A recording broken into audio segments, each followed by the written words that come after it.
Bien. Buenos días con todos, chicos. Vamos a iniciar nuestra semana. En Historia Universal nos vamos a referir a la antigua Grecia. ¿Por qué es importante estudiar a esta cultura? Bueno, es importante primero porque la base, la estructura de esta importante civilización va a fortalecer sin duda el continente europeo miles de años después. Todas las grandes instituciones de Occidente se van a basar principalmente eh,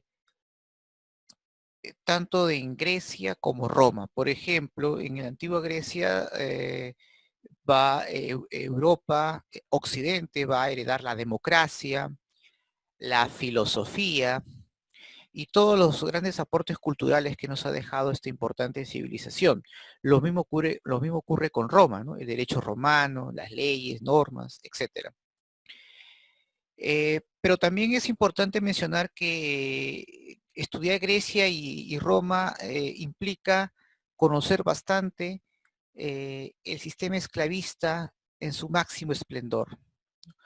Son dos reseñas importantes en el cual demuestran el crecimiento acelerado del sistema esclavista y por ende también su decadencia. Hay que recordar pues que Roma fue quien pudo presenciar el auge del esclavismo y su decadencia. ¿De acuerdo? Eso es también algo que es importante destacar. Entonces, por todas estas razones que acabo de mencionar, es importantísimo estudiar a la antigua Grecia. Si bien es cierto, en los últimos años no hay muchas preguntas de examen de admisión con respecto a estas culturas, eso no significa que no debemos estudiarla, ni tampoco que no van a haber algunas de ellas en el futuro. Por supuesto que van a haber preguntas sobre estas importantes civilizaciones. Por ejemplo, una de las cosas que es muy posible que nos pregunten es sobre la ubicación geográfica. Los griegos, como así lo llamaron los romanos, van a asentarse en diferentes sitios que es importante hoy día eh, mencionar. Por ejemplo, si me permiten aquí el cursor, un ratito, ya está. Muy bien. Por ejemplo, aquellos grupos o tribus que se van a asentar en esta zona que voy a resaltar, esta zona de aquí, por ejemplo, este se llama la península de los Balcanes, que es una zona que pertenece al continente europeo. Es prácticamente la puerta de acceso a Asia. Ya. Justamente por encontrarse esto en Europa, se le conoce a este lugar como Grecia continental.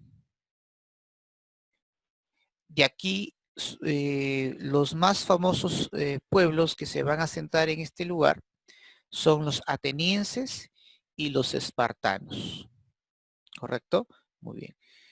Otro importante lugar donde también se van a asentar es en toda esta zona donde está prácticamente rodeado, bueno, de islas, rodeado obviamente por estos mares, ¿no? El mar Egeo, el mar Jónico. A esto también se le conoce como Grecia insular, ¿no? La Grecia insular, básicamente, son aquellos lugares donde estos griegos se van a también asentar. Entre las más famosas islas tenemos pues la de Lesbos, la de Delos, por ejemplo, ¿no? Incluso fue un oráculo también importante. Tenemos también por otro lado otro sitio donde también se van a asentar los griegos, justamente en las costas de esta zona llamada Asia Menor. Oh, ahí está, esa zona aquí, muy bien. Lo estoy ahí marcando, claro.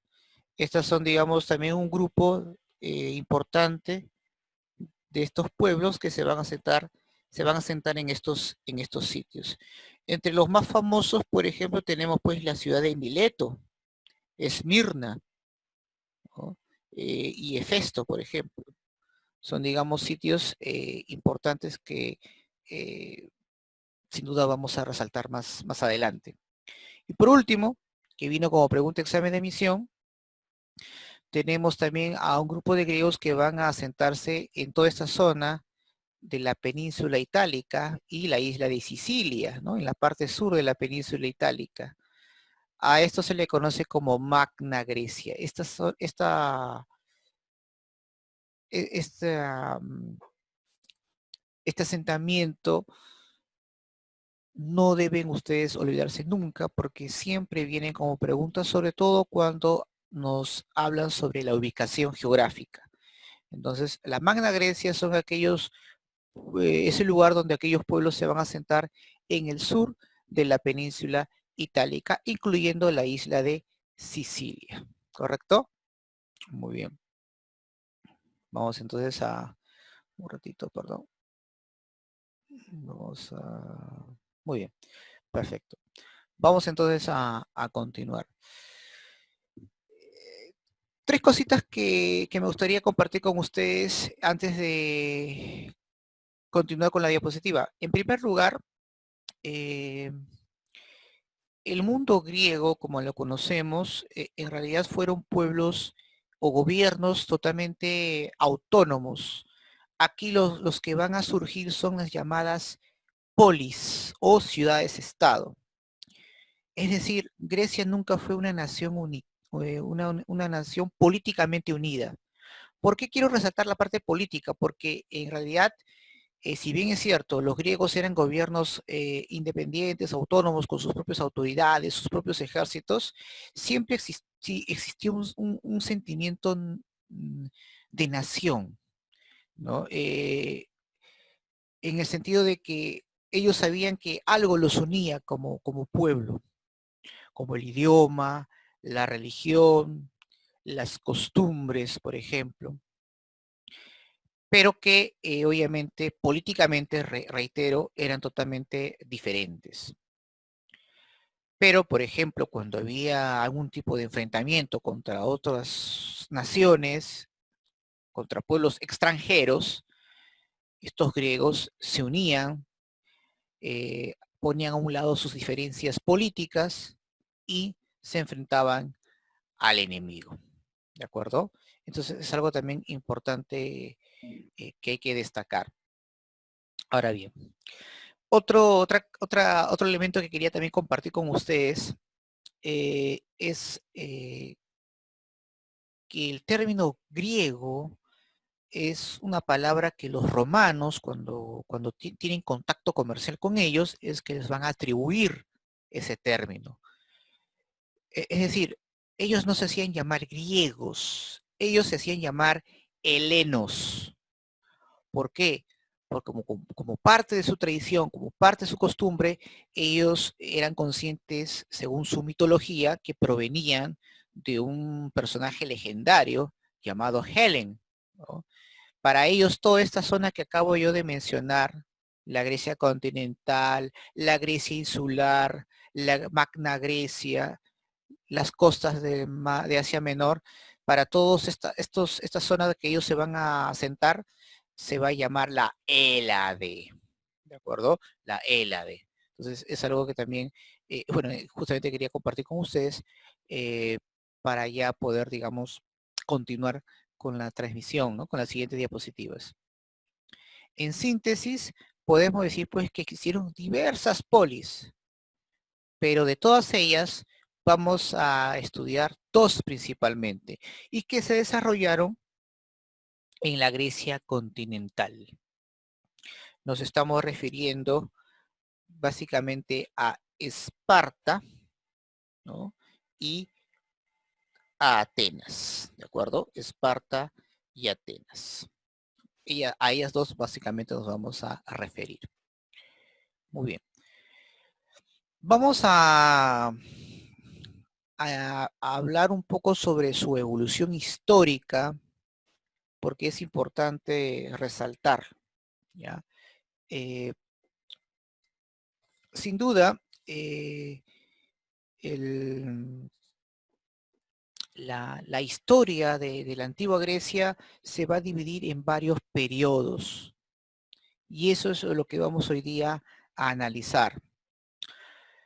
Por ejemplo, el primer periodo conocido, antes de la llegada incluso de los atenienses, de los espartanos y de otras tribus, tenemos que enfocarnos en la isla de Creta.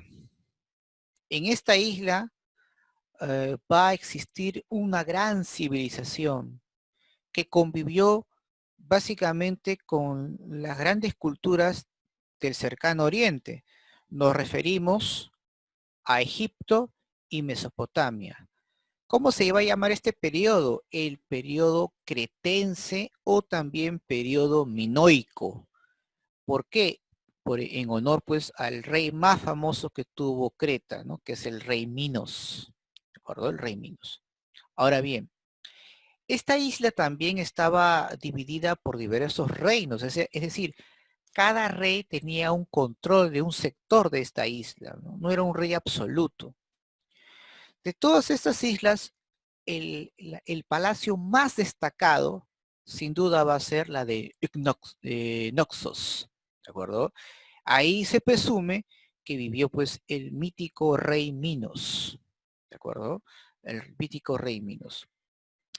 Esta gran civilización cretense se desarrolló hace 2500 años aproximadamente. Eso es algo que también me gustaría que esté bien detallado y claro para todos ustedes sobre el periodo, el tiempo histórico, ¿no? En el cual se desarrolló esta importante civilización. Ahora bien, algo destacado de los cretenses o de los minoicos es que los palacios como Noxos, por ejemplo, funcionaba además, aparte de ser un centro religioso, como un centro administrativo que prácticamente dirigía la vida económica de la población. Otra cosa importante que hay que tomar en cuenta y que sin duda es importantísimo es que su carácter político o su poder, ¿no? Político y económico no se basaba pues en, en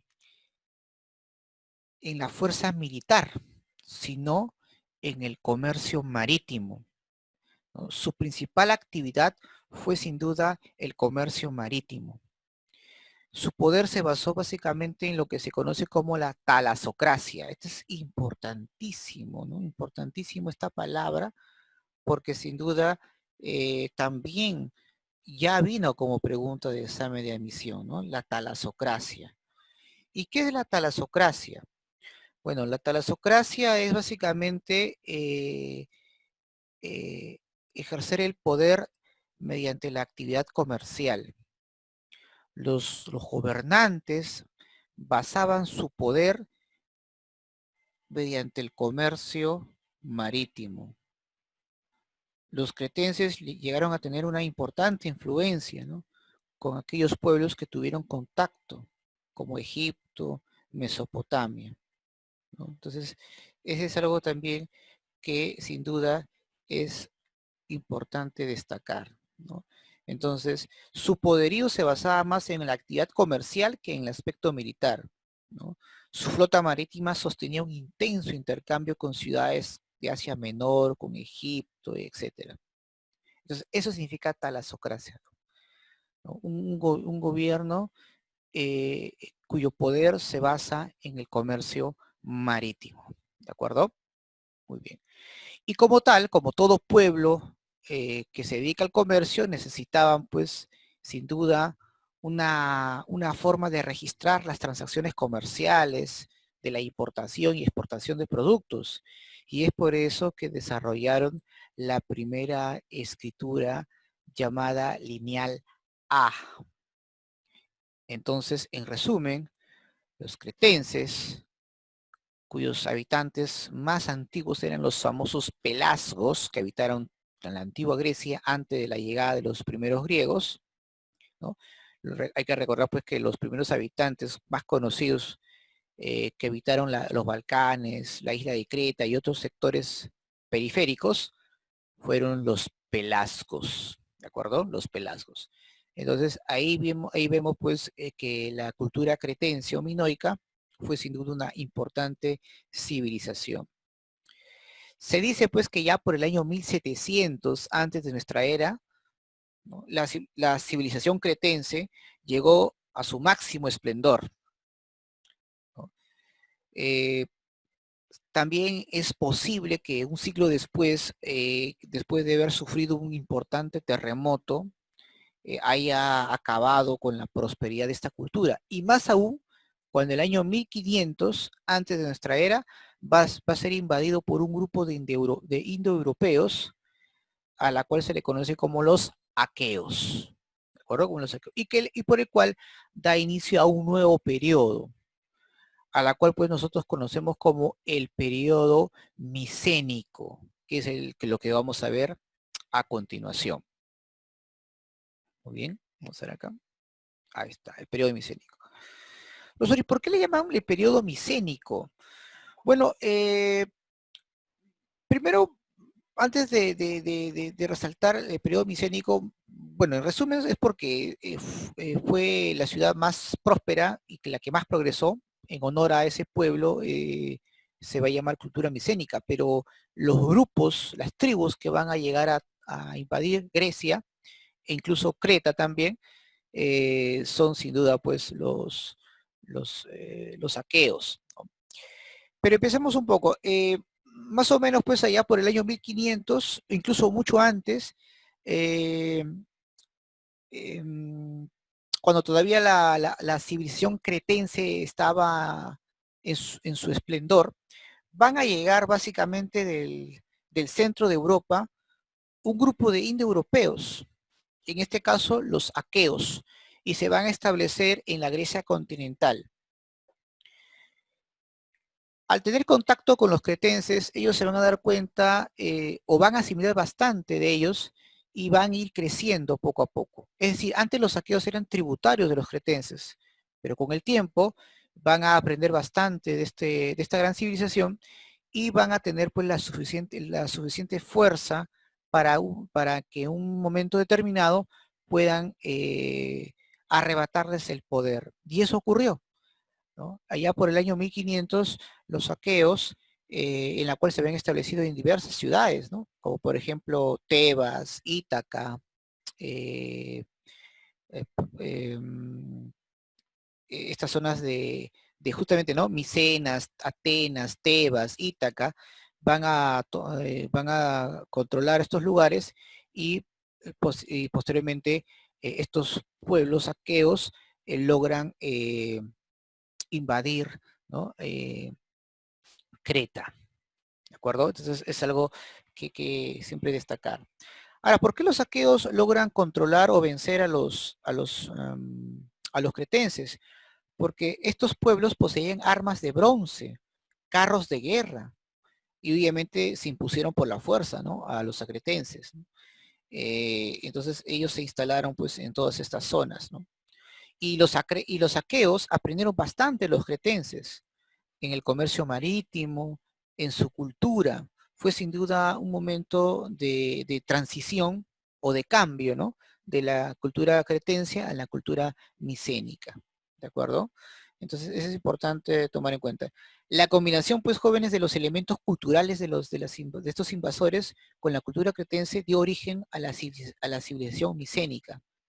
Y como repito, ¿no? Se le llamó así por la ciudad de Micenas, ya que fue el centro urbano más rico y poderoso. Pero repito, ¿no? Los aqueos fundaron muchas ciudades, no solamente fue Micenas, ¿no?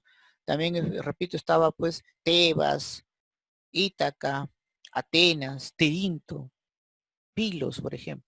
Entonces fueron ciudades, pero de todas, la que más va a destacar va a ser Micenas. ¿De acuerdo? Micenas. Eh, ahora,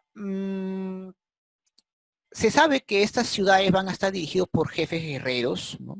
y obviamente eh, los cretenses, al no tener ninguna posibilidad, migran. ¿Y hacia dónde se van? Muy bien.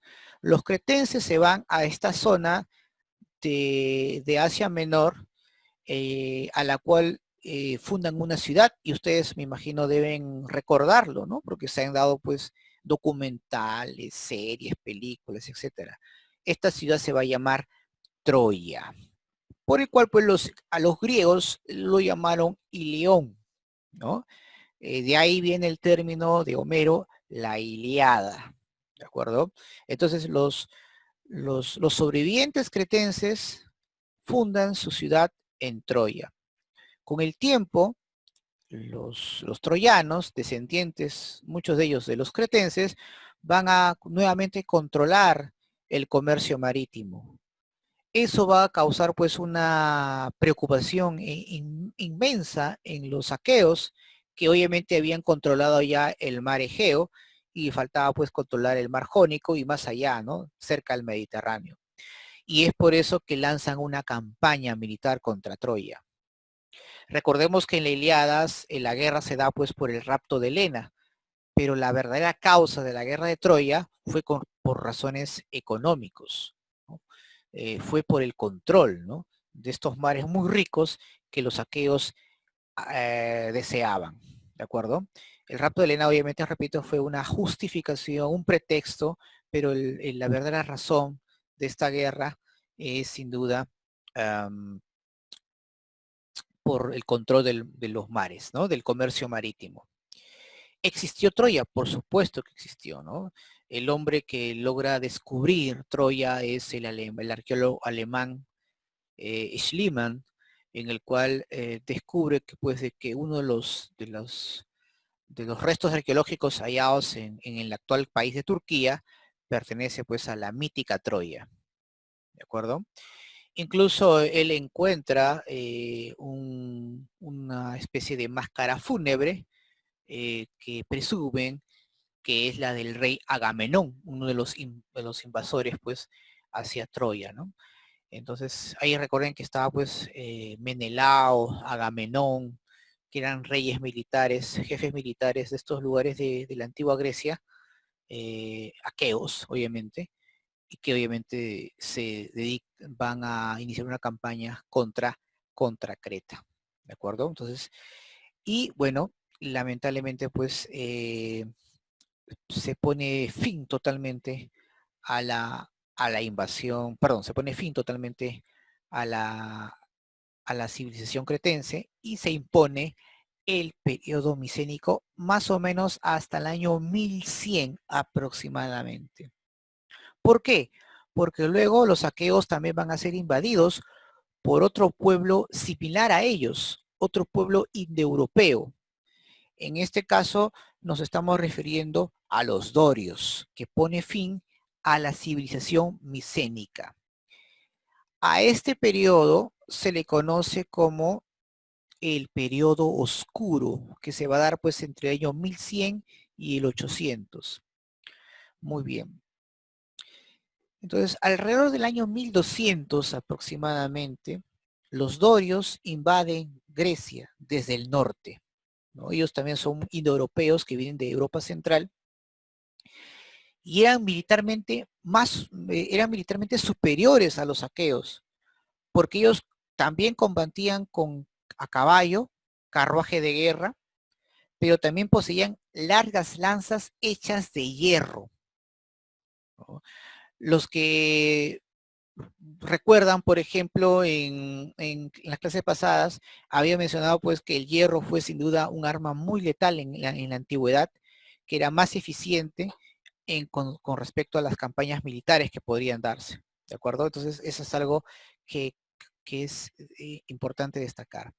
Entonces, en esos años van a haber muchas invasiones hacia la antigua Grecia, ¿no? Los jonios, los dorios, los eolios, todos ellos obviamente van a ocupar la Grecia continental, Creta y Asia Menor, desplazando a los aqueos, ¿de acuerdo? Desplazando a los aqueos. Y bueno, ¿Por qué se dice que se le conoce esto como periodo oscuro? Porque a diferencia de los aqueos que van a asimilar la cultura griega, perdón, la cultura cretense, estos grupos, por sus propias características, eh, van a destruir todo lo que habían construido por milenios los cretenses y los aqueos, ¿no? La destrucción de centros de poder, ¿no? La separación, perdón, la destrucción de los palacios, eh, entonces toda esta serie de intromisiones o, ¿cómo le ponen esa palabra? Aquella incursión forzada, por ejemplo, va a promocionar pues toda una crisis, un caos, ¿no? Eh, los dorios, por ejemplo, van a destruir todo lo que encuentran a su paso, prácticamente desaparecen los palacios, se perdió pues el uso de la escritura, por ejemplo, prácticamente la antigua Grecia se volvió a retroceder, ¿no? Se volvió más primitiva. Por eso es que se le conoce esto como la edad oscura, ¿de acuerdo? O el periodo oscuro, porque en vez de avanzar, progresar, retroceden tremendamente, ¿no? Entonces, ese, digamos, es algo que hay que destacar. Pero luego, estos pueblos, luego de asentarse en estos lugares de manera violenta, poco a poco van a, a florecer, por así decirlo, van a empezar a sentarse con mayor comodidad y empieza un resurgimiento de estos pueblos, ¿no? De manera gradual, ¿no? Se le conoce a esto como el periodo arcaico, ¿no? Eh, entonces es importante tomar en cuenta este aspecto. Si la Edad Oscura, por ejemplo, fue un periodo o una época de gran inestabilidad en Grecia, ¿no? Con el tiempo, los griegos pues van a buscar agruparse, van a formar poblados y van a dedicarse pues a diferentes actividades, principalmente a la actividad agrícola, y aquellos que no pueden dedicarse a esa actividad se van a dedicar a otras como por ejemplo el comercio marítimo, como es el caso de Atenas, por ejemplo, ¿no? Cada pueblo va a tener su propia estructura política y económica. Estamos siendo testigos del nacimiento jóvenes de las polis, ¿no? Las polis nacen en el periodo arcaico y aquí se van a consolidar dos principalmente. Nos referimos a Atenas y Esparta, ¿no? Las polis pues son comunidades autónomas, autosuficientes y que a menudo van a rivalizar entre ellos, obvio, claro que sí, pero ellos sabían, ¿no? Eh, eh, o en este caso las polis tenían sus propias reglas de conducta, su propia forma de organizar, ¿no? Su propia organización o forma de organización. Y como una manera pues de afianzar sus lazos comunes, eh, van aquí a surgir los juegos helénicos, de los cuales el que más va a perdurar hasta nuestros tiempos son sin duda los Juegos Olímpicos, ¿no? Que se han suspendido para el próximo año, ¿no? Este año iba a darse en Japón, pero bueno, ahora se ha postergado para el próximo año, ¿no? Entonces, esto es muy, muy importante, ¿no? Destacar, ¿no? Los juegos helénicos o los Juegos Olímpicos, ¿no? En la cual pues los pueblos griegos deponían sus rivalidades a un costado para luego obviamente enfrentarse deportivamente, ¿no? Y enviaban a sus mejores atletas, claro está, ¿no? Entonces, ese era importante. ¿Cada cuánto tiempo, profesor, se reunían para estos juegos? Cada 4 años, ¿no? Y esto, repito, surge ya en el periodo arcaico. Muy bien. Ahora, justamente pues, como parte obviamente del florecimiento de estas ciudades, principalmente de Atenas, que había logrado tener cierta hegemonía en toda esta zona debido a su actividad comercial, va a chocar con los intereses de otra gran potencia que se había consolidado mucho tiempo atrás y que era dueño casi de todo Asia. Nos estamos refiriendo a los persas.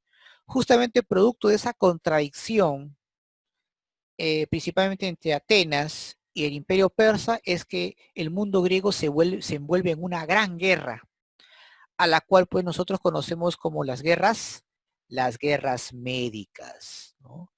Aquí en el periodo arcaico, bueno, hubo 3 guerras médicas, de las cuales en el periodo arcaico vamos a destacar las 2 primeras, ¿no?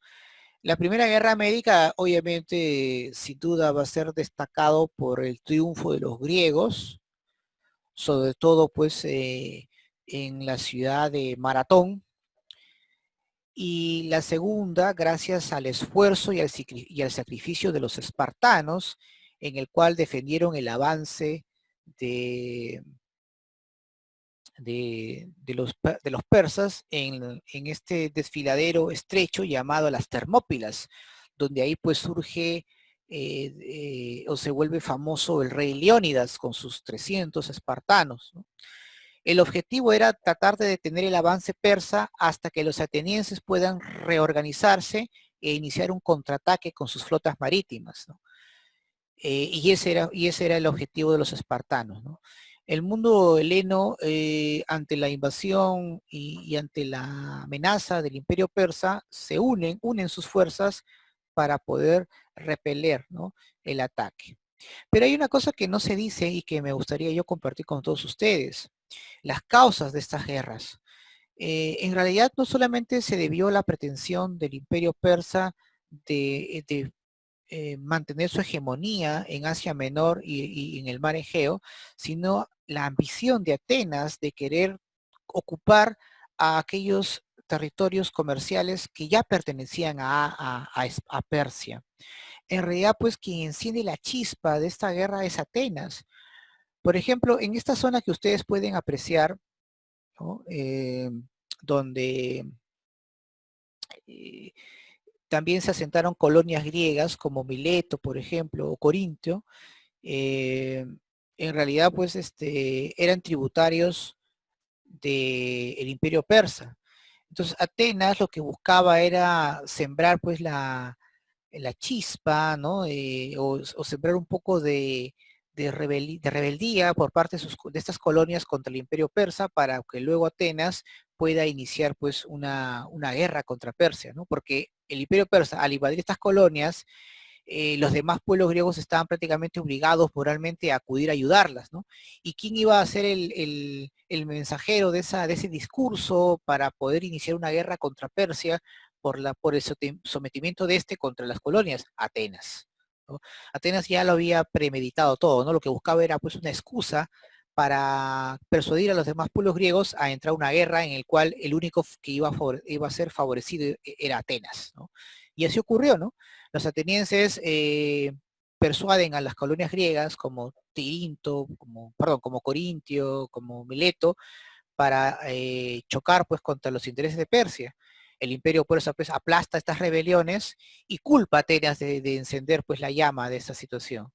Atenas se siente ofendida, pide apoyo a los demás pueblos griegos y se inicia pues la guerra médica, ¿no? Entonces la guerra no solamente se vio pues por el tema de la expansión del imperio persa, sino por el interés económico que tenía Atenas sobre eh, algunos territorios comerciales muy ricos que poseía Persia, ¿no? Y se inicia pues esta importante guerra, ¿no? Se llaman guerras médicas porque los griegos llamaban a los persas medos, ¿no? De ahí viene ese término, ¿no?, de las guerras médicas. Muy bien. Luego de su segundo triunfo por parte de los griegos, empieza un gran crecimiento en el ámbito cultural, en letras, en filosofía, en ciencias, ¿no? A esto se conoce como la Grecia clásica, o también llamado el ciclo de Pericles, ¿no? Y aquí quienes más van a destacar son sin duda los atenienses. Los grandes vencedores de las guerras médicas fueron los atenienses, no el resto de los pueblos griegos que lo apoyaron. E incluso para poder darle la estocada final y poder controlar los territorios eh, que le pertenecían al imperio persa, decide formar una liga, la llamada la Liga de Delos, una liga que estaba formada por todos aquellos aliados de los atenienses, que mayormente eran descendientes jonios, y se inicia la Tercera Guerra Médica. Y con eso pues logra arrebatarle completamente los territorios que Atenas había deseado por mucho tiempo, ¿no? Se firma un tratado de paz con los persas y Atenas pues se convierte en una ciudad próspera. Esto va a causar, jóvenes, un resentimiento y una preocupación en los demás pueblos griegos, principalmente de Esparta. Es por eso que Esparta también forma la Liga del Peloponeso. Lamentablemente, las pretensiones de Atenas y sus aliados van a provocar un conflicto al interior del mundo heleno. Se produce lo que nosotros conocemos como la Guerra del Peloponeso, una guerra entre atenienses con sus aliados contra los espartanos y sus aliados. Va a haber una guerra incesante, una guerra de varios años, ¿no? Que incluso va a provocar una crisis profunda en toda Grecia, ¿no? Fue una época obviamente de, eh, de gran incertidumbre y de caos que sin duda va a hundir completamente a la cultura griega. ¿Quién fue el gran vencedor de esta guerra? Esparta, ¿no? Grecia, perdón, Atenas contaba con la mejor flota marítima, pero Esparta contaba con el mejor ejército. Pero ¿qué es lo que inclinó a su favor eh, de los espartanos? Es que va a recibir apoyo de los persas. Los persas le va a dar la flota marítima que necesitaban los espartanos para vencer en su terreno a los atenienses, ¿no? Los persas, pues en venganza, por haber perdido los territorios por parte de Atenas, es que obviamente se va a dar. Muy bien. Les estaba mencionando de que la guerra del Peloponeso va a ser un enfrentamiento entre Esparta y Atenas principalmente, es decir, el mundo griego va a estar envuelto en una guerra interna, cuyo vencedor final va a ser Esparta, pero la guerra va a ser tan desgastante que incluso Esparta se debilitó tremendamente. Esa situación va a ser aprovechada por un pueblo al norte de los Balcanes llamado Macedonia, que ni siquiera es un pueblo griego, pero que va a aprovechar esta crisis interna y poco a poco se va a apoderar de toda la península balcánica, ¿no? Este,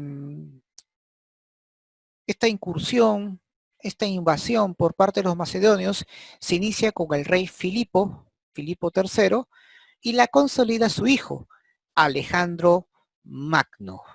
Y se da un nuevo periodo, llamado el periodo, vamos a ver acá, el periodo helenístico, ¿no? El periodo helenístico. Muy bien. Vamos entonces a ver un poco la historia pues de la Grecia, en este caso helenística, ¿no? Muy bien. Vamos a ver esa parte. Muy bien. Correcto.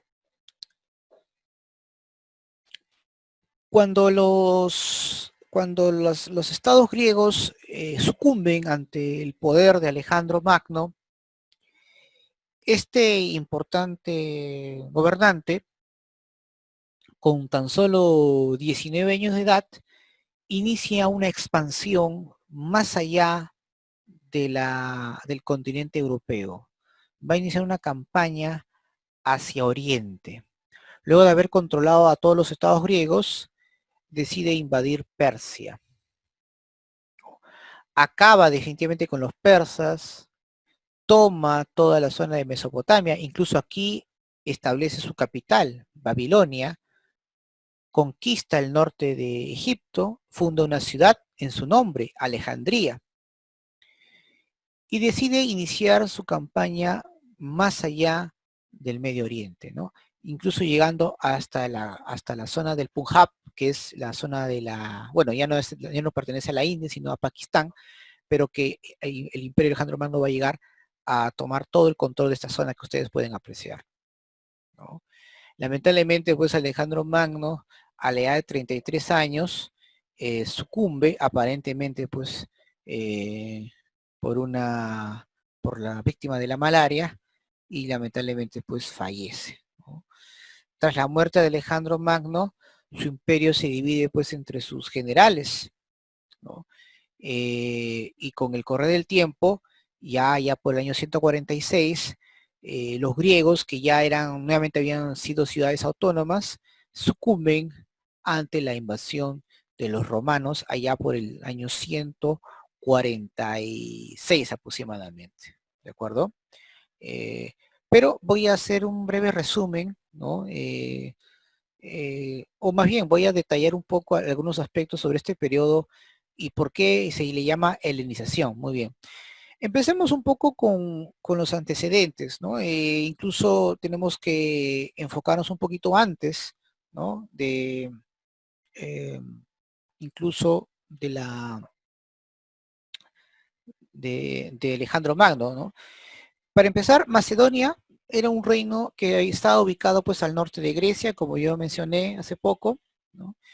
Ellos no eran griegos, obviamente, pero sí adquirieron costumbres, ¿no? De los helenos con el correr del tiempo. Ahora, durante el reinado de Filipo, ¿ya? Macedonia se convirtió pues en un estado poderoso. Eh, prácticamente había logrado adquirir una flota muy importante, un ejército, y para el año 338 antes de nuestra era, se produce una importante batalla, la batalla de Queronea, donde Filipo pues venció a las polis griegas, ¿no? Que se habían unido contra las pretensiones de Filipo. Esta victoria le va a permitir organizar una liga, que es posible que te puedan preguntar, ¿no? La famosa liga em, la liga de Corinto, ¿de acuerdo? La liga de Corinto. Ahora, la finalidad de Filipo de organizar esta liga no era contra los griegos en realidad, ¿no? Necesitaba obviamente unificar a los pueblos griegos a la fuerza porque el objetivo de Filipo al organizar esta liga de Corinto era iniciar una campaña contra Persia, ¿de acuerdo? Y liberar pues a las ciudades griegas del Asia Menor. Entonces, si nos preguntan en un examen de admisión cuál era el objetivo de Filipo de organizar esta liga, era pues iniciar una campaña contra el imperio persa. Sin embargo, cuando Filipo pues se disponía a iniciar esta invasión, va a ser asesinado. Posiblemente por bueno, va a ser asesinado por uno de sus oficiales, pero posiblemente es muy probable que haya sido a través de un emisario, ¿no? Del imperio persa que vio pues en Filipo un adversario de temer, ¿no? Entonces muere asesinado. Tras la muerte obviamente de él, asume su hijo, ¿no? Eh, y va obviamente, él es el que inicia pues la campaña contra el imperio persa, ¿no? Y bueno, pues va a realizar pues importantes campañas militares, ¿no? Por ejemplo, su primera batalla va a ser pues en Gránico, ¿no? Luego también en Isos, ocupa Fenicia, Palestina, luego se dirige a Egipto, ¿no? Y luego pues tras la batalla de Gaugamela, toma la capital del imperio persa, que es Persépolis. Luego de haber acabado pues con el imperio persa, Alejandro Magno designa su capital en Babilonia, ¿no? Y de ahí pues inicia su campaña hacia Oriente, ¿no? Cuando ya tenía 33 años. ¿Por qué Alejandro Magno no sigue, no continúa? Porque sus ejércitos lo habían obligado a que ya no siga. Y habían pasado años desde que Alejandro Magno partió desde Macedonia, y sus ejércitos estaban desgastados. Muchos de ellos querían volver a casa. Alejandro no tuvo otra opción, pues, que obviamente que volver. Y en su regreso, pues, donde trae consigo esta enfermedad, ¿no? Y muere, pues, ¿no? Muere víctima de la malaria, aparentemente. Tras su muerte, pues, su imperio se divide, pues, en 4 reinos, ¿no? El reino de Egipto, el reino de Siria, el reino de Macedonia, ¿no? Eh, el reino, obviamente, unificado de Grecia. Pero luego, más o menos, estas polis, pues, empezaron nuevamente a ser autónomas, pero ya habían perdido totalmente protagonismo. Y pues estos reinos griegos pues constantemente van a pelear entre sí, ¿no? Y, y- y los romanos en su expansión, porque todavía eran república, luego de haber derrotado pues a Cartago, el año 146 invade pues el mundo heleno. Y los romanos encuentran pues un mundo heleno totalmente distinto a lo que fue su época de esplendor. No habían logrado grandes avances y eran pueblos totalmente desunidos. Y eso los romanos lo aprovecharon para poder conquistarlo fácilmente. ¿Por qué se le llama helenización? ¿Por qué Alejandro Magno protagonizó esta sincretización cultural? Porque Alejandro Magno en su campaña militar, en su expansión militar, lo que va a hacer es mezclar la cultura griega con la cultura oriental. Y se produce esa sincretización, ¿no? Que ya había mencionado, por el cual pues Oriente se nutre de Grecia y Grecia se nutre de Oriente, ¿no? A eso se le conoce como, en este caso, eh, civilización. Perdón. Un ratito, chicos, voy a hacer una pequeña pausa, no se vayan. Hay unos jóvenes que no pueden ingresar a la plataforma, ¿ya? Voy a esto colocar un poco en... Muy bien, vamos a seguir grabando. Muy bien, perfecto. Muy bien. A ver, un ratito, perdón.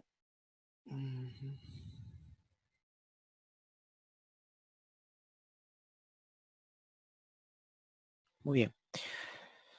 A ver, entonces, básicamente a eso nos referimos con la helenización, ¿no? Que es el sincretismo cultural entre el mundo griego y Oriente, y que eso va a permitir, pues, acrecentar más la cultura que va a dar, estos lazos culturales entre Europa y Asia, ¿de acuerdo? El gran protagonista va a ser, pues, sin duda, Alejandro Magno. Muy bien. Vamos a hablar rápidamente a hablar sobre los aspectos sociales y políticos en esta oportunidad de Esparta. Muy bien. ¿Cómo era la sociedad espartana? Muy bien. Eh, Hay que recordar pues que en Esparta estaba gobernado por una élite, por una aristocracia guerrera, ¿de acuerdo? Eso es importante tomar en cuenta. Los espartanos se ubican en la zona del Peloponeso, al sur de la península de los Balcanes, aunque también se le conoce eso como Laconia, ¿de acuerdo? Eso por si acaso es importante que destacar.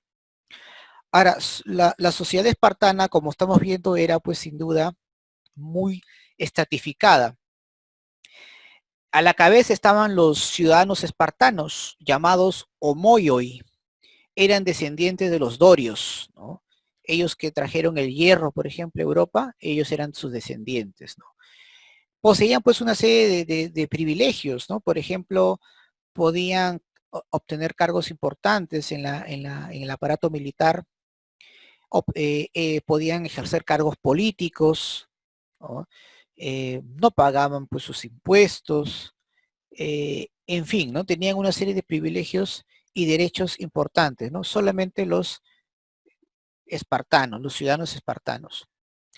Debajo de ellos estaban los periecos, eran hombres extranjeros o de otros pueblos griegos que iban a Esparta de repente por razones comerciales, negocios, pero por ningún motivo se les permitía permanecer en Esparta, ni siquiera podían adquirir propiedades, ¿no?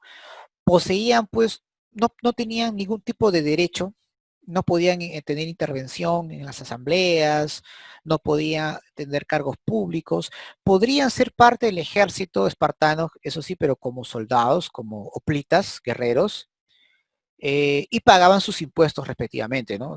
Hasta ahí obviamente eso tenían. Y por último tenemos a los hilotas, ¿no? Los hilotas, pues, que eran los esclavos que trabajaban en el campo agrícola. ¿Por qué? Porque los espartanos se dedicaban al 100% a la actividad militar. ¿De acuerdo? Ahora bien, estos esclavos, a diferencia de Atenas o Roma, como vamos a ver más adelante, y estos esclavos se dedicaban a la actividad agrícola y además pertenecían al Estado, no pertenecía a personas particulares. ¿No? Eso también es algo que es importante destacar. ¿De acuerdo? Muy bien. Vamos ahora a enfocarnos un poco en el ámbito político, ¿ya? Porque es lo que más nos puede venir como pregunta de examen, ¿no? Eh, Muy bien. En el ámbito político podemos decir lo siguiente, ¿no? Eh, de estos elementos que están ustedes apreciando en pantalla, el más destacado, sin duda, son la gerucia, ¿no? La gerucia puede ser una especie de consejo de ancianos, ¿no? En el cual se dedicaban a legislar, ¿no? Y su cargo era de por vida, ¿no? De hecho, pues eran de las familias más poderosas de Esparta que ocupaban estos cargos. Ahora bien, otro importante eh, cargo otro aparato del poder del Estado espartano eran los éforos. Eran magistrados, ¿no? Eran personas que aplicaban las leyes de la Jerusia, pero también tenían otras funciones, como fiscalizar a los reyes, declarar la guerra o firmar la paz, por ejemplo. Sin su autorización no se podía hacer ningún tipo de estas cosas, ¿no? O sea, ningún rey podría declarar la guerra porque no le compete. Quien declara la guerra o firma la paz son los éforos. Luego tenemos a los reyes. Ahora, algo bien curioso y que es importante destacar, ¿no? Con respecto a, a este poder del Estado, eh, los reyes pues era una diarquía, ¿no? Había un rey militar y un rey religioso, ¿de acuerdo? Estos reyes obviamente cada uno cumplía pues una función determinada, ¿de acuerdo? Eh, pero quien tenía más responsabilidad era sin duda el rey militar, ¿no? Leónidas, por ejemplo, era un rey militar. Él no podía utilizar a todo su ejército porque los éforos no lo habían aprobado. Los éforos no tenían pues, todavía ningún tipo de interés en declarar la guerra a los persas, ¿no? Porque la guerra era con los atenienses, ¿no? Y no tenía nada que ver con Esparta. Pero Leónidas sabía pues que era necesario pues eh, fortalecer alianzas con Atenas en caso de que el imperio persa, luego de haber vencido, si de repente Atenas, perdón, el imperio persa hubiera vencido a Atenas, su siguiente objetivo eran las demás polis griegas, ¿no? Era también una preocupación importante. Pero en fin. Pero de todas estas instituciones políticas, llámese Jerusia, Éforos o los reyes, la Pella es sin duda tal vez la más importante de todas porque esta asamblea popular conformada por todos los ciudadanos espartanos mayores de 30 años podían incluso oponerse a las leyes de la Jerusia porque tenían derecho de voz y voto, tomaban decisiones importantes, ¿no? Y podían incluso estar en desacuerdo con las leyes propuestas por la Jerusia. Entonces, como vemos, de todas estas estructuras o de todas estas instituciones políticas, la que más destaca es sin duda la Pella, la Jerusia, los Éforos y último son los reyes, ¿no? Que al final pues no tienen un cargo estable, ¿no? Porque los Éforos, por ejemplo, si encontraban alguna falta en los reyes, podían incluso ser sacados, ¿no? Del poder. ¿no? Entonces, de todos, la más débil era pues la institución política, eran la de los reyes, ¿no? Porque lo destaco porque a veces se piensa de que los reyes pues van a tener ese poder ilimitado, absoluto, como estos de los reyes de las monarquías absolutas del siglo XVI, siglo XVII, no, no, para nada, ¿no? Estos reyes tenían sus limitaciones, ¿no? Como ustedes pueden apreciar, ¿de acuerdo? Muy bien. ¿Qué más tenemos con respecto a los espartanos? A ver, vamos a ver acá. Muy bien.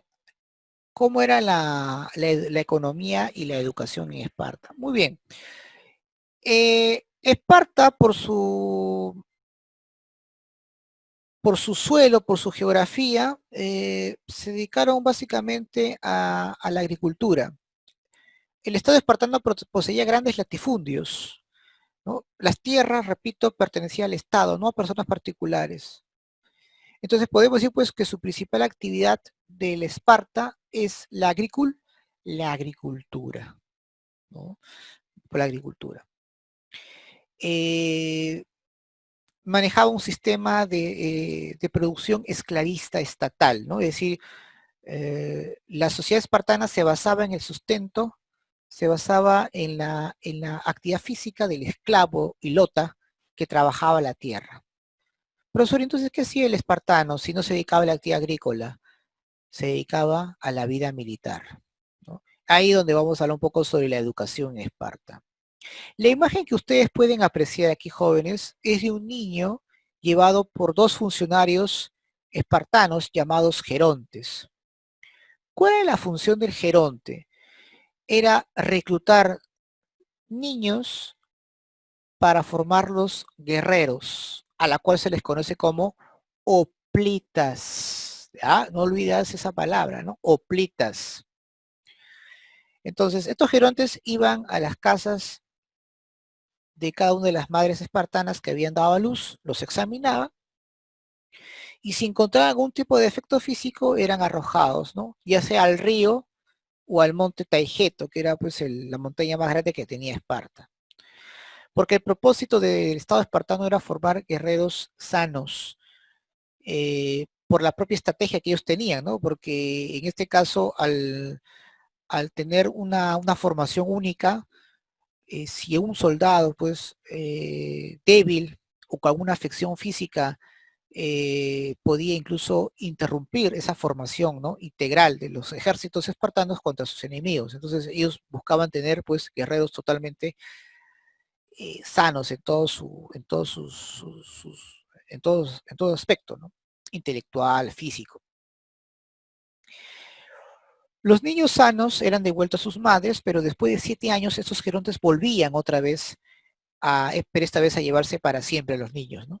Y los reclutaban en los famosos gimnasios que ustedes pueden apreciar acá en pantalla, o cuarteles militares, ¿no?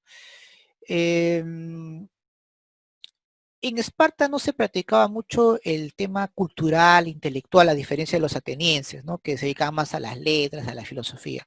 Los espartanos eran mucho más prácticos, se dedicaban netamente a su vida militar. Por eso que fueron los mejores ejércitos del mundo griego. Eh, Y obviamente quienes tomaban el control del Estado espartano eran pues las élites, ¿no? La aristocracia guerrera, ¿no? Que tenía un grupo de poder importante que controlaba el Estado espartano. Entonces, eso es lo que podemos, digamos, mencionar a grandes rasgos sobre los, los espartanos, ¿de acuerdo? Los espartanos. Muy bien. Eso es algo que hay que tomar siempre eh, en cuenta. La vida pues del mundo espartano, de la vida de las personas espartanas pues no eran nada fáciles. Claro que para nuestro punto de vista debe ser muy complicado entender, pero para ellos me imagino eso ha sido distinto, ¿no? El pensamiento de los seres humanos de acuerdo al tiempo y al espacio siempre ha sido distinto, ¿no? Entonces nosotros ahora tenemos una manera de pensar con respecto a sus creencias, a su vida cotidiana, cómo lo han llevado, pero es porque nos tenemos un punto de vista de una sociedad del siglo XXI. Pero para poder entender mejor a cómo se han desenvuelto, tenemos que entender o estar enfocados a cómo pensaban ellos en ese tiempo, ¿no? Entonces eso es importante si queremos aprender bastante de cómo ellos se desenvolvieron en este tipo de vida. Muy bien. Vamos a hablar rápidamente, porque el tiempo se nos agota y tenemos que hablar de otro tema. Tenemos que hablar de los incas. Vamos hoy día a hablar sobre Atenas, ¿no? En Atenas también vamos a destacar el aspecto social y político porque son los que más viene en los preguntas de examen de admisión. En Atenas gobernaba, si en Esparta era una aristocracia militar, clasista, en Atenas estaba dirigida por una oligarquía comercial. ¿Ya? Profesor, ¿qué es una oligarquía? Un gobierno de pocos, de los más adinerados, que se dedicaban a la actividad guerrera, perdón, a la actividad comercial. Con el tiempo, este grupo de poder implementan lo que nosotros conocemos como la democracia, porque antes estaba gobernada por una aristocracia de hombres que poseían importantes tierras, pero luego estos comerciantes, en su lucha por el poder, los eh, ¿cómo se llama esa palabra? Los desplaza e imponen la democracia, ¿no? Pero no hay que pensar pues que la democracia de Atenas es como la democracia que vivimos hoy en día, ¿no? Es muy distinto. Nuestra democracia, para empezar, eran para unos pocos, o sea, los privilegios eran para unos pocos, para empezar para y atenienses muy ricos, ¿no? No atenienses pobres, ¿de acuerdo? Muy bien. En cuanto a su sociedad, podemos decir pues que, bueno, para empezar, los atenienses se van a ubicar en la zona de Ática, en la zona de los Balcanes, precisamente, ¿no? En el norte. Eh, y la sociedad que estamos viendo está también estratificada. A la cabeza pues tenemos a los ciudadanos atenienses llamados eupátridas, ¿no? En el cual pues se dedicaban eran dueños de tierras o eran también propietarios de grandes comercios, principalmente en la actividad marítima. Eran descendientes de los jonios, ya estos grupos indoeuropeos que llegaron con las grandes oleadas invasoras, ¿no? En el periodo oscuro, ¿no?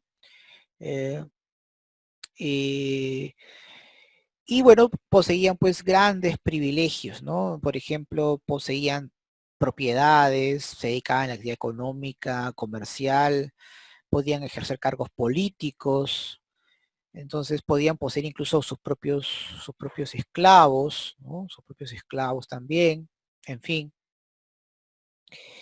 Ah, los metecos eran hombres extranjeros que también se dedicaban al comercio y también estaban de manera no permanente, o sea, solamente por su actividad comercial, por su profesión o oficio, estaban en Atenas, pero también de manera momentánea.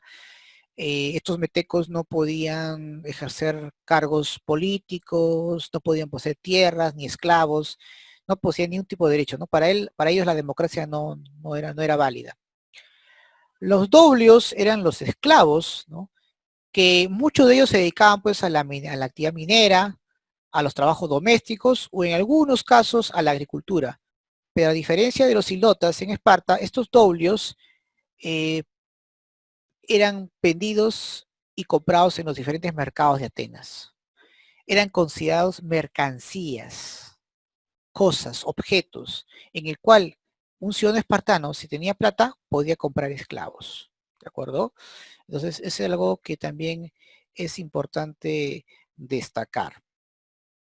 Con respecto a la política en Atenas, podemos mencionar pues que la Bulé, por ejemplo, es un consejo de ancianos integrada por pues más o menos por lo menos de 600 ciudadanos atenienses, ¿no? 600 ancianos que se van a encargar de preparar las leyes, ¿no?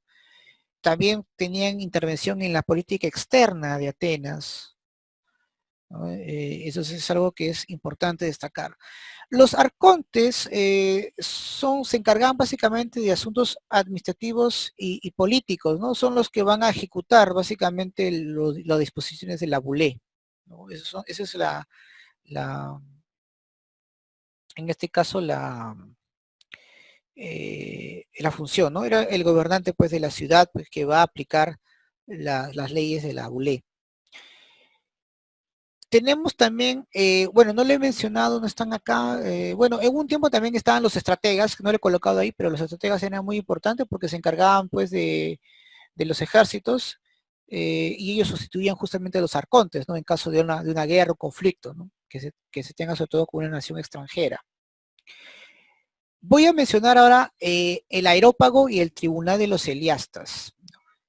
El aerópago era un tribunal de justicia, pero que se encargaba netamente en asuntos políticos, ¿no? O sea, administrar justicia en ámbitos estrictamente políticos, por ejemplo, de enjuiciar a un gobernante, de fiscalizar a una autoridad. En cambio, el Tribunal de los Eliastas, que también era, pues, obviamente, administraban justicia, ¿de acuerdo? Pero este tribunal, que estaba compuesto, pues, más o menos también por 600 jueces aproximadamente, se encargaba también de administrar justicia, pero en el ámbito local, ¿no? Más para de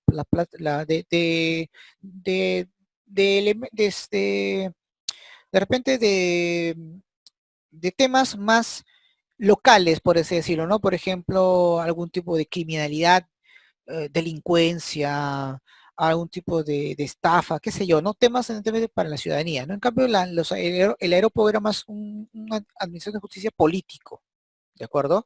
Entonces es un poco la diferencia. En ambos casos se dedicaban pues a asuntos civiles y penales, obviamente, pero era un tribunal de justicia, ¿de acuerdo? Si queremos comparar, ¿no? Con los poderes del Estado actuales, podemos decir pues que la BULE es como el Congreso, los arcontes pues como el Poder Ejecutivo, y el aerópago y el Tribunal de los Eliasas es como el Poder Judicial aproximadamente, ¿no? Si queremos es una comparación. Y por último tenemos a la Eclesia. La Eclesia pues era la Asamblea Popular, ¿no? En la cual pues los ciudadanos atenienses tenían su derecho al voto y también poder discutir las disposiciones de la Bulé, ¿no? Esta asamblea estaba formada pues entre 35.000 a 40.000 ciudadanos atenienses, ¿no?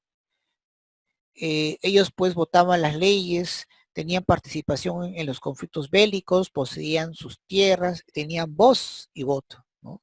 Entonces tenían también un poder importante estos ciudadanos, pero repito, hablamos de la iglesia de ciudadanos atenienses ricos, poderosos, ¿no? Y de mediano ingreso económico, ¿no? Los atenienses pobres prácticamente no tenían algún tipo de importancia en la política de Atenas, ¿de acuerdo? Algo que me había olvidado mencionar, jóvenes, y que sin duda tienen que tomar en cuenta, porque también puede haber como pregunta, es que los grandes legisladores de Atenas podemos encontrar a Solón. Solón, por ejemplo, fue uno de los más importantes artífices de este tipo de estructura política, ¿no? La Bulé, Arconte. Y Clístenes, el promotor de la democracia en Atenas. Entonces, a estos dos personajes no olvidarse nunca. Con respecto a la política espartana, el gran legislador que formó esta estructura espartana, ¿no? De un estado militarista, con sus respectivas autoridades políticas, es Licurgo, ¿de acuerdo? Licurgo es el gran legislador espartano, ¿de acuerdo? Muy bien, chicos. Eh, Vamos a ver aquí. Ahí está, ¿no? Tribunal de Justicia. Ahí está, muy bien. Y para terminar, vamos a hablar un poco sobre la economía y la educación en Esparta. Muy bien. En el caso de Atenas, debido a contar pues con tierras no muy productivas, o no tanto, sino que su territorio, digamos, no le permitía mucho el desarrollo agrícola, pero que lo hicieron, claro está, sí, por supuesto que tenían tierras, pues hay tierras, pero no era tan extensa ni rica como la de Esparta. Los atenienses mayormente se dedicaron por su posición cerca al mar Egeo y Jónico, se dedicaron mayormente al comercio marítimo, ¿no? A la creación de cerámicas, a la producción de aceite de olivo. El aceite de olivo fue muy importante en la antigua Grecia. Se dedican también pues a la artesanía, ¿no? Pero su principal actividad fue el comercio marítimo, ¿no? Por eso es que poseyeron pues importantes flotas, ¿no? Eh, que le van a permitir pues expandir más allá de sus fronteras. Su modo, cada ateniense rico podía tener su propia propiedad. Eso también fue un gran problema, jóvenes. Estos atenienses que eran poderosos tenían muchas más tierras y entonces los atenienses que no poseían muchas riquezas eran desplazados. Por eso que fue tanta la acaparación de tierras de los atenienses ricos que muchos atenienses tuvieron que emigrar a otros pueblos, entre ellos pues Sicilia, el sur de la península itálica, ¿no? Los griegos tuvieron que expandirse a otros lugares debido pues a que habían acaparado grandes extensiones de tierra. Por eso que Solón pues va a limitar esa extensión, ¿no? Va a tener pues cierta limitación de expansión de tierras de los grandes propietarios. Eh, eh, el modo de producción esclavista era particularizado, es decir, cada ateniense rico podía poseer sus propios esclavos. En cuanto a la educación, eh, era una formación más integral, es decir, no solamente dedicada a la actividad física, sino también al intelecto, y se van a preocupar bastante por el tema de cultivar el arte, las letras, las ciencias, ¿no? El cuerpo también lo van a cultivar, van a creer que es importante, ¿no? El aspecto físico, ¿no? Eh, Justamente como una manera, pues, de culturizar a los atenienses, obviamente a la élite ateniense, se van a formar, pues, liceos, academias, ¿no? Los filósofos y los grandes sabios van a conversar con los jóvenes de muchos aspectos de la vida, ¿no? Y como obviamente tienen sus esclavos para dedicarse a diferentes otros rubros, como la actividad doméstica, agrícola y otras actividades, los atenienses ricos solamente se van a preocupar por el conocimiento, ¿no? Por eso que una vez Aristóteles dijo pues que el nacimiento del conocimiento se da gracias pues al esclavismo, ¿no? Según él. Porque ahora pues los atenienses van a tener la oportunidad pues de tener el tiempo libre para dedicarse al ocio y al estudio, ¿no? Pero repito, esta educación solamente estaba dedicada a la actividad, a la clase dominante, básicamente, ¿verdad? Muy bien.